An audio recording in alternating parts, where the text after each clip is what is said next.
Pourquoi le monde entier se dispute la terre d'Israël? Aujourd'hui, beaucoup de personnes parlent contre Israël. Certains condamnent ce pays, d'autres l'accusent sans même connaître toute son histoire. Pour comprendre ce qui se passe aujourd'hui, il faut revenir à la source, la Bible.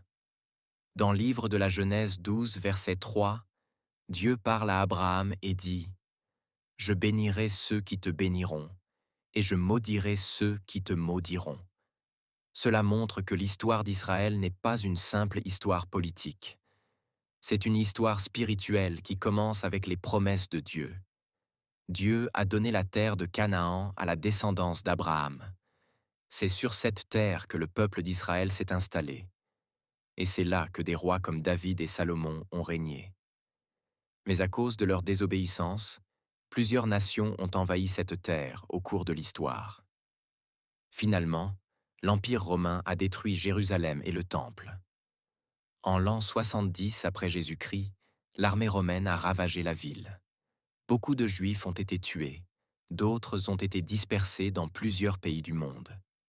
Ce moment marque ce qu'on appelle la grande dispersion du peuple juif. Le peuple d'Israël n'a donc pas quitté sa terre volontairement. Il a été chassé par les conquêtes des empires. Pendant près de 2000 ans, les Juifs ont vécu en Europe, en Afrique du Nord et dans d'autres régions du monde. Pendant ce temps, leur ancienne terre a continué d'être habitée par d'autres peuples. Avec le temps, la région a été appelée Palestine, et plusieurs populations y vivaient déjà lorsque les Juifs ont commencé à revenir. À partir de la fin du XIXe siècle, beaucoup de Juifs ont décidé de retourner dans cette terre qu'ils considéraient comme la terre promise de leurs ancêtres. Après la Seconde Guerre mondiale et les grandes persécutions contre les Juifs, ce retour s'est accéléré. Finalement, en 1948, l'État moderne d'Israël a été proclamé. Mais comme la terre était déjà habitée par d'autres peuples, notamment les Palestiniens, cela a créé des tensions et des conflits qui continuent encore aujourd'hui. C'est pourquoi il est dangereux de juger cette situation trop rapidement. L'histoire est ancienne, complexe et profondément liée à la foi de millions de personnes. Pour les croyants, Israël reste un peuple particulier dans le plan de Dieu. C'est dans cette terre que Jésus-Christ est né, qu'il a prêché et qu'il s'est offert pour le salut de l'humanité. Avant de condamner un peuple, il faut connaître son histoire.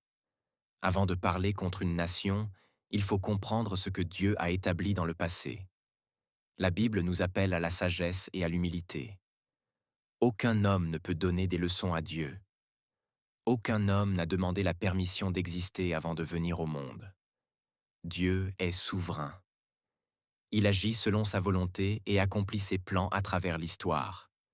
C'est pourquoi la Bible nous invite plutôt à prier pour la paix. Dans le livre des Psaumes 122, verset 6, il est écrit « Demandez la paix de Jérusalem. » Car au-delà des conflits, Dieu désire que les peuples cherchent la paix et la vérité.